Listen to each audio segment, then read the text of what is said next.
All right, Parashat Shemini. Parashat Shemini is maybe one of the most mysterious and enigmatic parashiot in the Torah. So right now, after we can you close the door? After we finished the Pesach, we all gone through with Pesach. We put all the dishes back into place. We finished eating matzot. I don't know if you still finished digesting the matzot, but let's see something that happened in this parasha, in this weekly portion, and see what it has to do with our lives, if we could learn something for that as well. So of course we had the celebration of the Mishkan, of the tabernacle. There are tremendous parties over there going on. Everybody's dancing, korbanot, sacrifices are going, fire, dancing, praise and glory to Hashem. And then in the middle of the whole entire thing, a tremendous tragedy. Something that even the Greeks could not come up with such a tragedy. Something that even a Spanish telenovela does not come up close to that. Needless to say, an Indian one. Tremendous.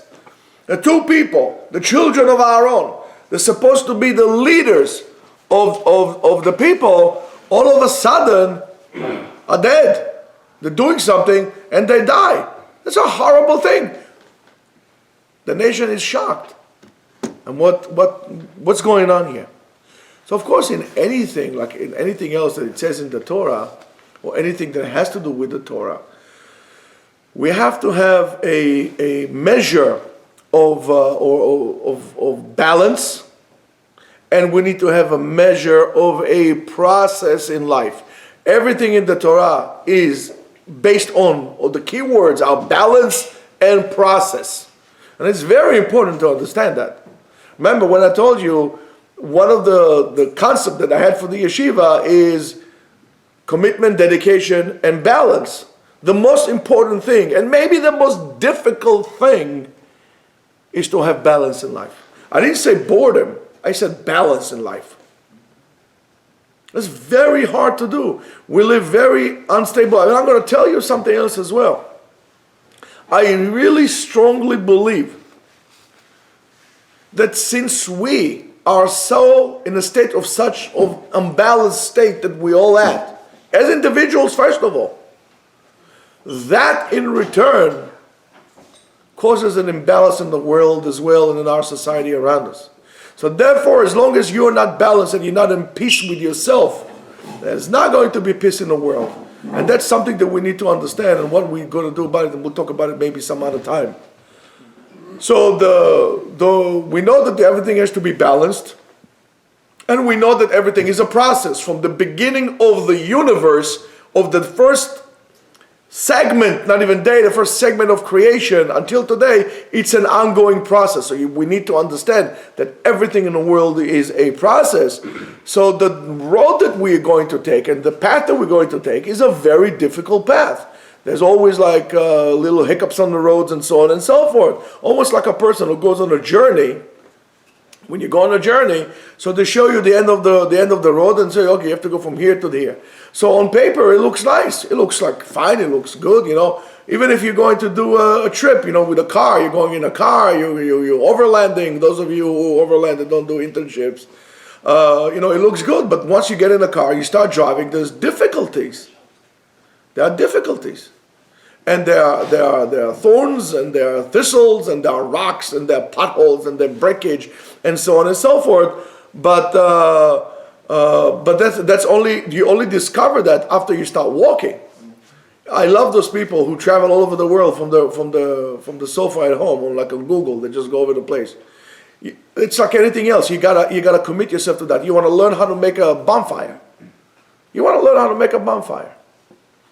But you're not going to learn unless you're going to get down on your knees and start making fire. Learning how to make it. And it's difficult. By the way, anybody wants to know a real cool way to make fire? After that, I'll tell you. With two chemicals. One of them is glycerin. Let's see if you can tell me the other one. So, after that, right? So after that, you start walking and you start to see and you start going in a car, and the road trip that you thought is going to be such a fantastic road trip to go, let's say, I don't know, from New York to Nevada, to drive on the loneliest highway, and you think it's so wonderful, it's going to be cool. All of a sudden you realize that it's not what you thought it will be, to sit down and to drive, for 10 hours a day, 8 hours a day. It's hard. It's not something that it's so easy, even for fun. Even for fun. You just want to get somewhere. You want to do something. And that's the problem that we have, and that has to do with the parasha as well. Of course, the actual thought of the memory that you have of how it's going to be when you reach your destination, or why did you go on this journey to begin with, that's what gives you the koach, the ability not to fall apart and not to break and to get off the task, the journey that you set yourself on. Why did I start all this? Let's say, for example, you want to become a doctor, or you want to become a lawyer, or you want to become whatever it is, a karate instructor. It's very hard. So having that at the end, that will help you to remember why you're doing this whole thing. But most people don't want to do so. So therefore, there are two groups of people. There are the groups of people who don't do anything, and there are those people, which we're going to talk about now, the other group of people. The other group of people are the people that are always in a rush. They're always in a rush. They mistakenly think that goals, especially if they're great goals, you could reach and accomplish quickly. Remember, I told you there's a concept of the process. And you allow to, you think that they think that you can do it here and you can do it now. 2 seconds, let's go in and do it. And we see this kind of people in all kind of different aspects of our lives. And we almost always know that experiment or that exercise of taking a shortcut is always going to end up bad. It's always. Even if you had the proper motivation and the proper intent, and it was good, that's not going to work. It's absolutely this. It's not going to work. And the reason why it doesn't work is because you lose focus all the time. You need to be focused. I told you, I remember the story that I read about this guy, David Goggins, when he was trying the second time to enter Delta Force while he was already a SEAL and a Ranger, and why he failed. As simple as that. He lost focus. He went too fast. He was the fast one, and when I read that, I said, wow, that's amazing. And amazing that I just read it run those weeks.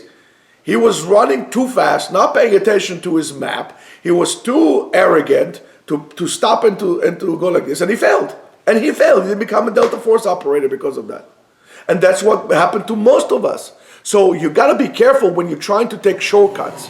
When you're trying, let's say for example here, you're building, right? You're a builder. So what will happen if instead of, what's the distance between one beam to the other beam? 16 inches? It used to be 12. But it's a 16. Now I'm going to make it, let's say 20 inches. What will be the integrity of the building? Not that great. Because I'm trying to cut corners. And that's not good. It's doomed to a failure. You need to understand that. So in ideological aspects or area, we have the concept of what Rav Kook is trying to teach us. It says that it is impossible when it comes to ideological or spiritual issues, that it's impossible to have shortcuts. No such thing. No such thing to have shortcuts when it comes to spirituality, because they will always require a complete rejection of any other opinion other than yours. That's what Rav Kook says. And Rav Kook explains that in order to succeed spiritually and to grow and to elevate, we must have the dialogue, an honest dialogue, also with opinions that are different than us. Now, I am not saying that those opinions that are different than us are so different, altogether. I'm saying within the realm of what the boundaries that we have, and for us is halacha. And that's what we see, that's how it is in halacha itself. The different opinions. This one argues with this one argues with the other one. But that's something that we must do. And even if I think, which is going to be a mistake, that my opinion is the right opinion, even by mistake I would think that I am right and I have the truth and you don't, I still need to listen to what you're saying. And that's what we acquire from people who are dayanim. You cannot hear any opinion prior to the session in which you take it, otherwise you've been disqualified as a dayan. You need to hear two people as they are, regardless of who they are, what's the status, the social status that they are. And so, as it is, and if you don't have the ability to do so, it's a problem. And that's something that we are all affected with. We cannot see the person for who he is. And I told you this a million times. That's why HaKadosh Baruch Hu is trying to teach us with the tzivui, with a commandment for us to actually read. I wouldn't say commandment, but the practice that we have to read the Parashat of Ishmael at the highest peak of Jewish existence in terms of our practice, which is when do we read Ishmael? When we read Parashat Ishmael, when the Ishmaelites get kicked away. Rosh Hashanah. Rosh Hashanah. By Rosh Hashanah. Why Ba'asher Hu?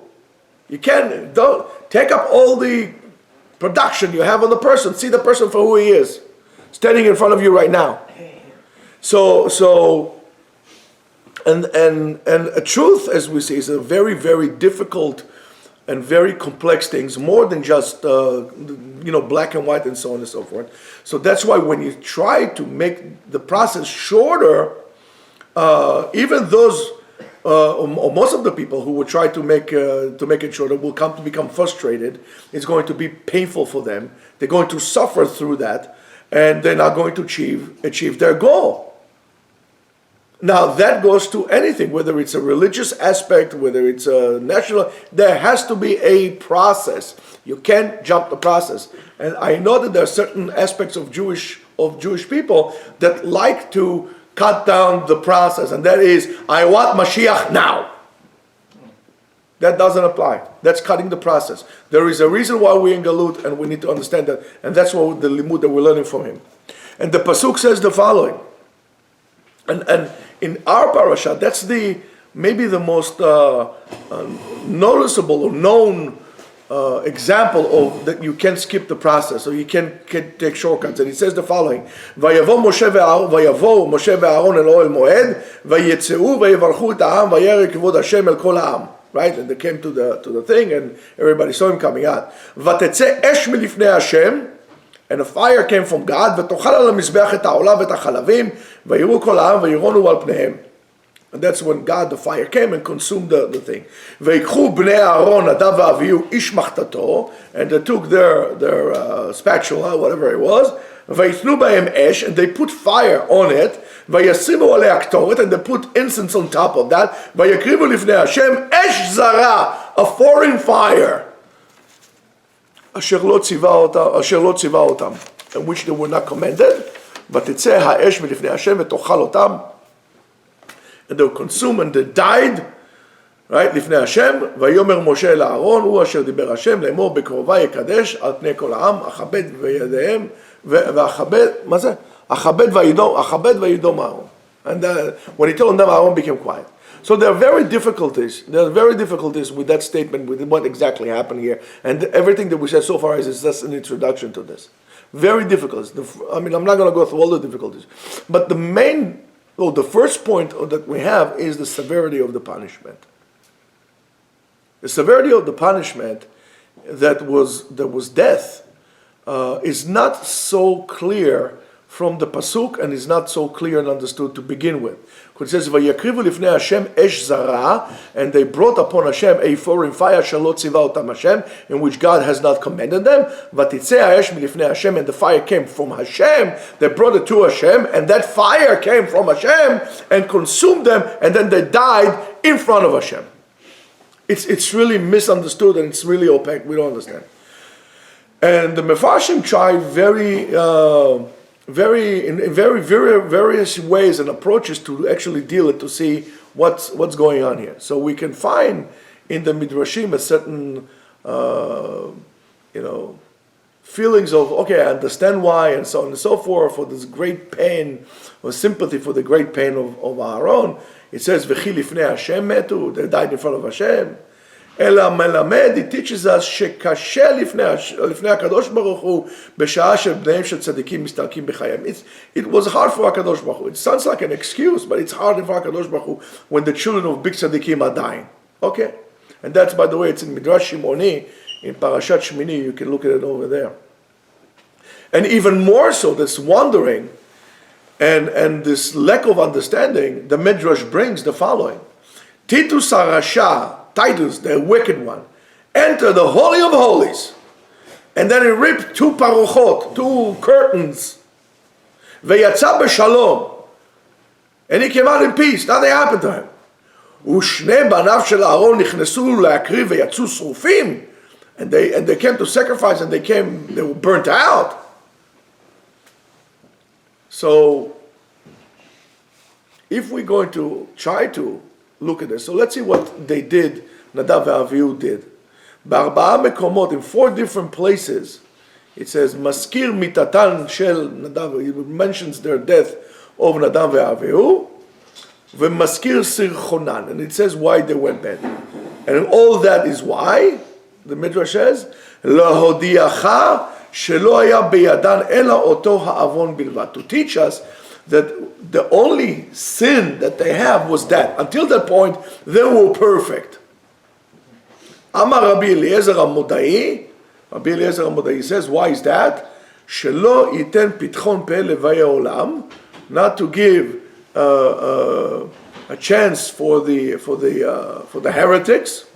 שלא יבריות אומרים, מעשים מקולקלים היה להם. They were wicked people, בסתר שעל ידי כן מתו, because of that they died. So the answer is no, they were righteous people. And even if we're going to go with this explanations, it still makes it even more wondrous. Why did they die? Why did they die? If there was nothing wrong with their behavior, they should have, at least give him a pass or something. So what was that avon, that sin in which they were burnt? So in that midrash, with all this wandering and so on and so forth, there are also explanations of what was their sin. So they say that they enter lifnai lifnim, they went too close. The other one is that they brought a korban in which they were not commended. Now pay attention to this. They enter too close. Now, in everything that I mentioned here, it's certain things that sometimes we do. I'll give you, for example, learning Kabbalah. That's not for everybody. That's not for everybody. Yes, I know today everything is translated, and those who think that it's for everybody, or maybe they could have like a day like in college, pizza and Kabbalah, that's wrong. That's stupidity. Kabbalah is not for everybody. It's not for everybody, and it's very, very secretive. Out of not because it's like a army secret or something, it's because of the respect of HaKadosh Baruch Hu. So if you are not appropriate and you're learning Kabbalah, you are disrespectful for God. You enter a little too deep. Another one is they brought a sacrifice in which you were not commended. How many times we do things, and that's going to be an issue later, how many times we come up with our own ideas, we do things, and who asked you to do so? Like for example, we learned today, a person wants to do, when we eat bread, we need to do Netilat Yadayim. Yes, now a person is machmir and he says from now on, you eat a cookie, Netilat Yadayim, you eat an apple, Netilat Yadayim. Mi amar lecha lasot et zeh? Who asked you to do it? Thank you. Who asked you to do it? To take upon yourself things, Lo must speak. It's not enough that what the Torah told you didn't do, now you're going to make your own things. You see where we're going with this. So there was something that were not commended. And they did it. And who asked you to bring this korban? Another one is al esh zara, they brought a foreign fire, ichnisu. Ve'al shelo natlu, so they brought something, and we'll deal with what is exactly esh zara, foreign fire. Ve'al shelo natlu etza ze mizeh. They didn't ask, excuse me, let's just sit down and say, let's do this. We think we should do it. They said they just went spontaneously and did something like this. And that is, again, remember I said cutting up processes, not committing to anything, just doing spontaneous things without thinking, out of craziness, without discussing. That's why we say, O chavruta, that's another explanation, O chavruta o mituta.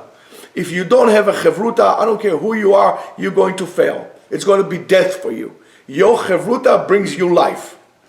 Because if you make a mistake, he'll correct you. It's very hard to think that two people that will learn together will make both the same mistake. One will correct the other. Why? Because Shechina shoha benehem. There's siyata d'shemayim between them. So therefore you have to learn. Not only you have to learn with the chavruta. More than that. And taking this chance right now, Rabotai, all of you have, when you don't learn here, you have to have a chavruta. Yes, you have time to do chazara by yourself. But you have to have a chavruta. Including everyone. You have to have a chavruta. And I'm very happy to see that there are some people here that are really forming a very strong, kesher with one another based on the fact they're learning together. And I think it's a wonderful thing. It's a wonderful thing. And more yesh hakoach for you guys. And the other one, or maybe bishvul arba'a dvarim metu, maybe for other 4 things they died. Al shenichnesu shtuyei yain b'mikdash. They drank wine and they entered the Temple Mount when they were drunk. Val shenichnesu b'li rechutz yadayim v'raglayim. They entered the mikdash without sanctifying their hands and feet. In other words, you enter a territory which you're not supposed to be in. Again, like we said before. Shenichnesu mechusore b'gadim. They entered without clothing. What do you mean without clothing? Which clothing we're talking about? Amar Levi Meil. They had a special coat, apron that they were wearing. The Kohen has to enter with certain amount and certain very specific clothing. They didn't have the upper coat. The upper coat, that's what it is. It's an act of disrespect. They were too hasty to get in. Now, the Rekanati says, let's see, he offers us to see a certain mahalach here, that it's like a blemish mahalach. And it says, that has really nothing to do with God himself. He says, Hayat tzarich lechaven beyichud Hashem hamiyuchad. The problem that they had is that when they brought the Ktoret, right, they had to do a special kavanah for the specific name that is associated with the Ktoret, right? Because it says, Reach nichoach leHashem. They weren't mechaven b'neach nichoach leHashem, vehem lo asu ken, they didn't do so, ve'al ken ne'enshu, and for that they made a reason. So that's the Rekanati's approach. Because they, what? Who's the Rekanati? What? The Rekanati? Rekanati was Italian. I don't know exactly when he lived. I don't know. When he lived, Rekanati? It was right after the Ramban. 14, no, 13. Right after the Ramban. Yeah, 1400, 1300, something like that. Right? It's very interesting because the Rekanati family is really Italian, but the Rekanati family, apropos Greek Jews, it's a very famous Greek family, and the Rekanati family are the ones that started Discount Bank in Israel, the Greek Jews, because a lot of Italians also went to Greece, to Saloniki. Saloniki. If somebody doesn't like it, they can drink cold water. I don't really care. Anyway, so they thought that they could do whatever, they could do some peulot, some actions with their own power without including God in that. That's what we say, L'Shem Yichud, is we are including God in that action. They did it on themselves. You took God out of the picture. Okay, I'm going to show you where I am. And it's something for us to remember. And that's why it's very important. And now, you think, you always laugh, everything, Be'ezrat Hashem, Be'ezrat Hashem, Be'ezrat Hashem. Yes, you're right. Everything Be'ezrat Hashem. Everything Im Yirtzeh Hashem uVe'ezrat Hashem. If God wants, and and with the help of God. You can't do it yourself. We cannot do anything ourselves. We need everything Be'ezrat Hashem. The help of God, we need in everything. Now, very interesting. So now they did something. So they did something that they didn't include Hashem, and that was the chet. Now, I'm going to tell you about someone that some of you might think it's controversial. Let me drink all this water that you tzaddikim are bringing me, and that's good. There's a person that's quite controversial, but sometimes he has tremendous gem. His name is Yeshayahu Leibovich. So Yeshayahu Leibovich, should I say Professor Yeshayahu Leibovich, tries to suggest that the concept of what we call Esh Zara is the fire of excitement. They were excited, mitlahavim. In other words, and I'm quoting, Avodat Hashem, when you do Avodat Hashem, שהאדם נדחף אליה מתוך הבנתו, from his own understanding, מתוך הבנתו, what he understood, והרגשתו, for whatever he felt, מתגלגלת והופכת להיות עבודת אלילים. If he does something because he thought that that's the right thing to do, he was excited, at the end it become idol worshipping. Like, I'll give you an example. Or borderline avodat elalim. Now, of course, there's going to be a whole thing, and please disconnect all the remarks. We don't want to hear remarks. We know that if a person, chas v'shalom, dies, we light a ner neshama for him, right? You're going to go now to certain cemeteries in Israel, there's a whole, crematorium over there, where everybody throws thousands of candles. I saw this rabbi, he takes candles, he throws boxes of candles into the fire. מה זה? זה כמו עבודה זרה זה. מה זה? What is this? The whole concept of us to go to kivrot tzaddikim, I mean, it's funny. It became a thing recently. I mean, I'm talking about the last maybe from 35, 40 years. The beginning, I still remember it wasn't like this. I used to go to the Aris Kever in Tzfat. Nothing, just you have to stumble over there. There was this, there was that. You have to be careful not to step on kever. You have to be very careful. Today they build a whole boardwalk over there. The Torah tells us, listen, lo lidrosh el hametim, don't go over there.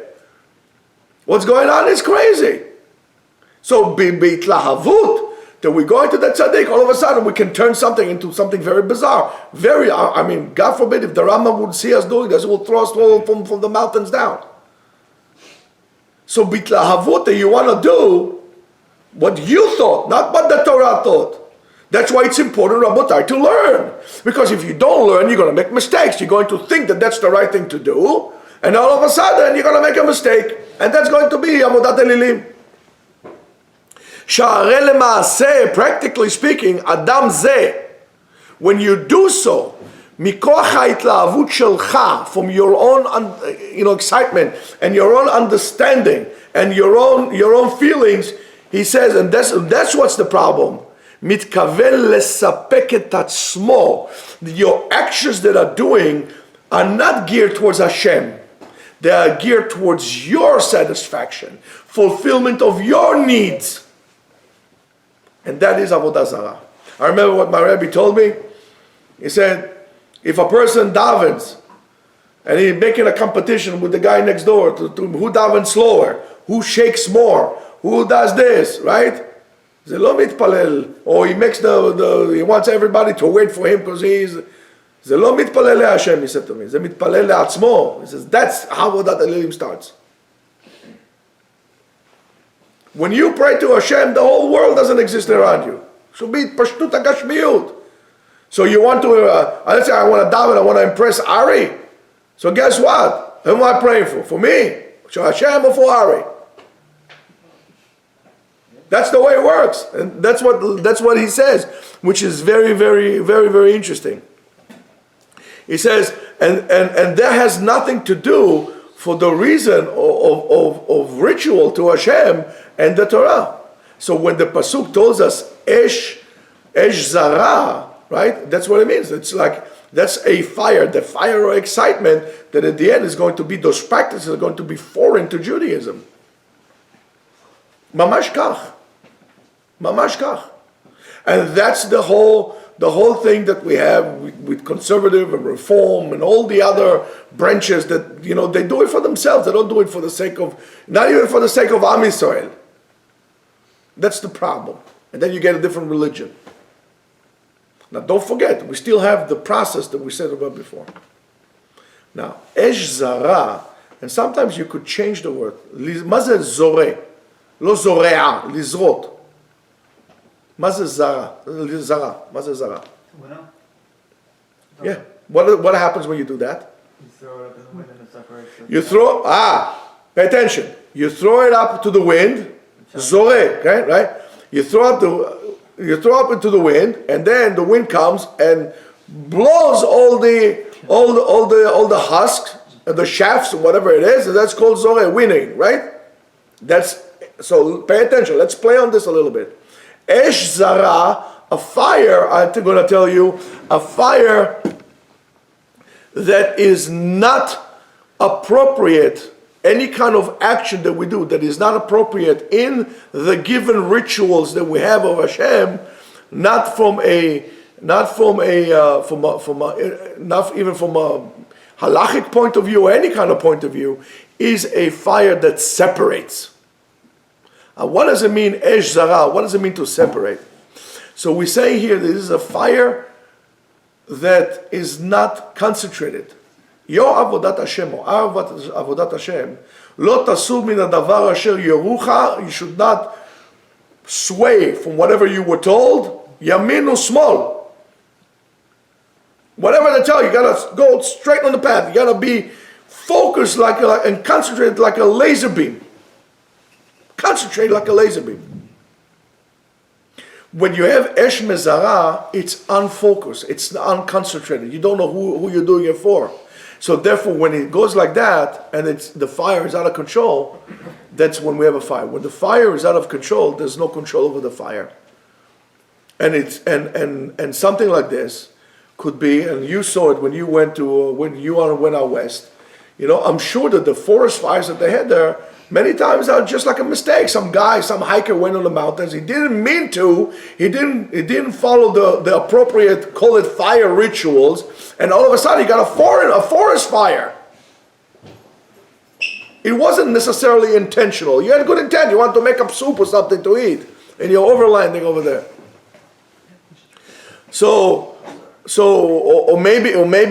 Or maybe there was some itlahavut, or maybe it was some kind of like a trance that they were in. But that kind of a fire, it creates problem. And the experience of Bnei Aaron brings us very, very strong feelings among us. Because it says, "Vayakrivu Bnei Aaron et hadam elav, vayitbol etzba'o badam," and he put the blood in, "Vayiten hakaron et hamizbeach," and he gave it like this. You know, if you read that pasuk over there, you'll see that it's a very, very could be very overwhelming. And then v'shachat et ha'olah, and he shechted, and then it says again, v'imtzeu bnei Aaron elav et hadam, and they brought the dam, v'yizreku al hamizbeach saviv, and they went like this. It was excitement. So I don't think that it's going to be so far-fetched to say that experience could have arisen within them an uncontrolled excitement, and that basically brought together with it a certain type of trance or intoxicity. You know, they became carried away with whatever was going on there. And in a case like this, there's what we call esh mezara, a fire that it's uncontrolled, a winnowing fire that it's blowing, that burns without any kind of designation. It burns everything along the way. So according to that, if we're going to take a little pause, according to that, Nadav and Avihu were not burnt or did not die as a punishment for a specific sin, but as a direct result of their actions that they did. And the action that they did is bringing about an uncontrolled excitement that is not prescribed in the halacha or in the Torah that they were given. Many times it happened to us as well. So therefore, we should be very, very careful from losing control, from going into some kind of like a trance. And there are certain Hasidim that like to do that kind of a thing. They get you all verbrengen, if you know what I mean. And not necessarily only next to the Mizbeach. Apropos verbrengen, the Admor HaZaken says the following. Listen to what the Admor HaZaken says from Chabad. The Chabad, look what the Admor HaZaken says. He says, and many other Hasidim say, when we're talking about the whole concept of coming up the fire, there's a certain dual action. They brought it to Hashem and then it came from Hashem, to Hashem and from Hashem. And there's a tremendous message for generation, according to his words. And I'm quoting, Nadav and Avihu are not sinners, God forbid. They're not sinners, because Moshe Rabbeinu said they were great people. But it says, but rather those who came too early, they tried to do things too early. They tried to jump the gun.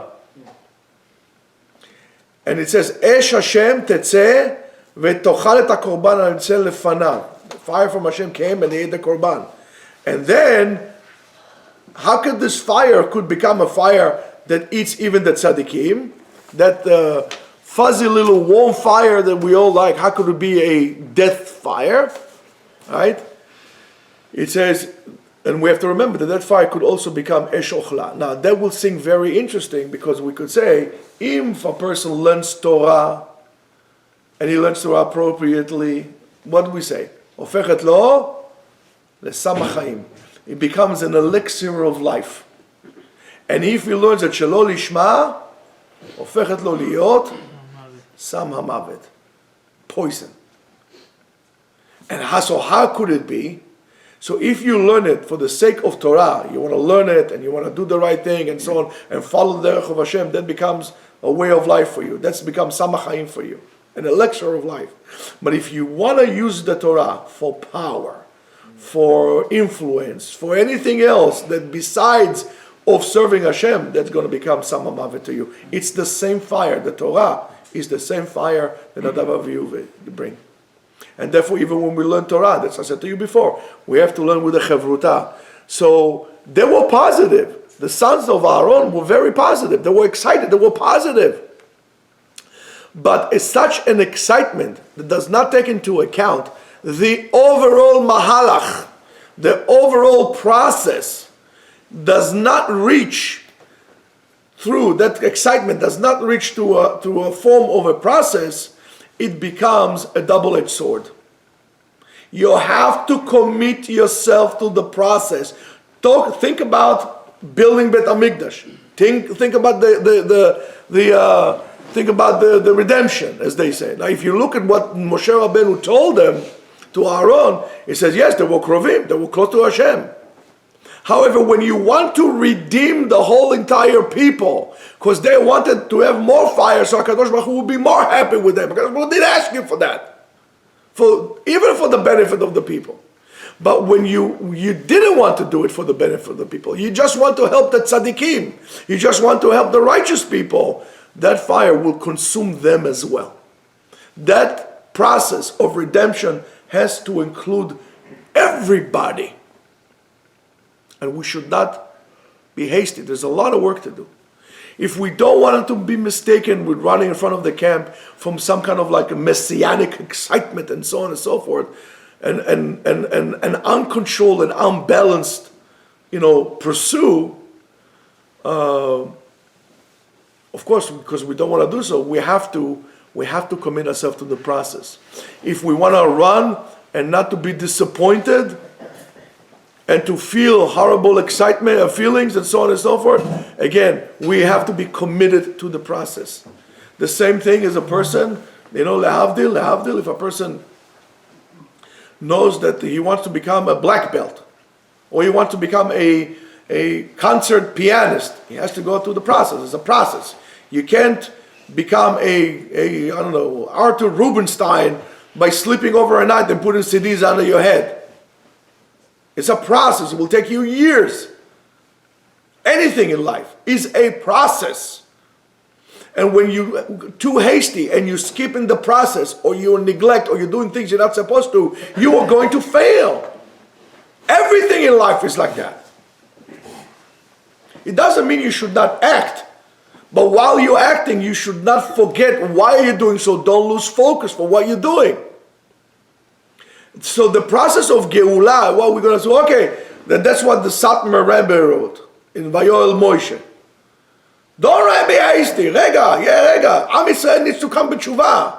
Much more important that we're going to go to the land and we're going to be secular over there.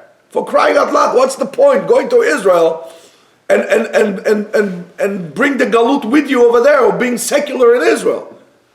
I know of a guy, he was from here. He wanted to go to the army. So he could have picked up a religious path, like you wanted to go to Netzach Yehuda or something like this. No, he wanted to go to an elite unit. Oh, over there was Mechalel Shabbat. Today he's not Shomer Shabbat. I saw him with a earring in his head. I said, no, Mazeh, it's like to catch you. What is this thing? So where are you going? There's a process. Chakeh, laat laat. Am Yisrael needs to be chozer b'tshuva. We need to be committed, and that's very important. And that process of Geulah has to come with a dialogue in which it's not dialogue who's going to win over the other. It's a dialogue in which we need to include everybody in that, in the process, including everybody. Has to be a deep dialogue. It has to be an honest dialogue, which each and every one needs to understand and recognize the importance of the other person who stands in front of him without judging and putting them into blocks. Look at the person for who he is in front of you right now. Look at how you stand in front of God. Don't put people into drawers or boxes or sardine cans.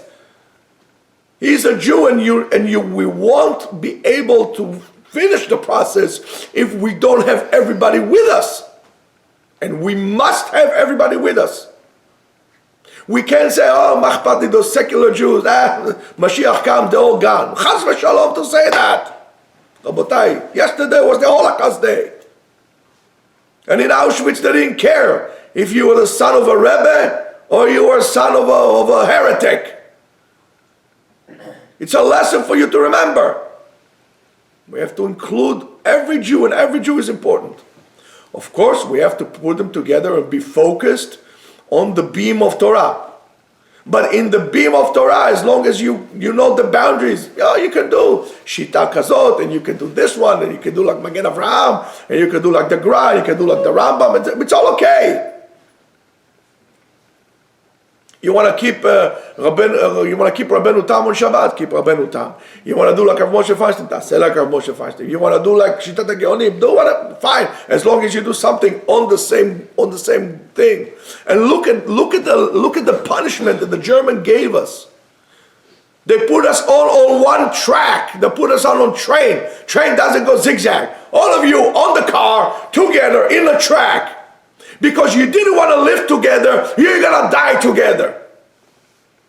Look at what it is. And we learned from that.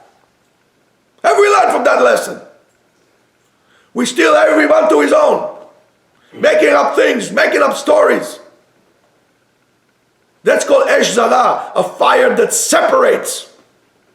That fire of religious zealousy that is not geared for the holiness of Hashem, but for yourself. It's a fire that puts people apart, separates people. We need to bring people together. That's what we need to do. And that's what they did. At the end, this kind of a chibur, this kind of a connection together, that there is no unnecessary overexcitement.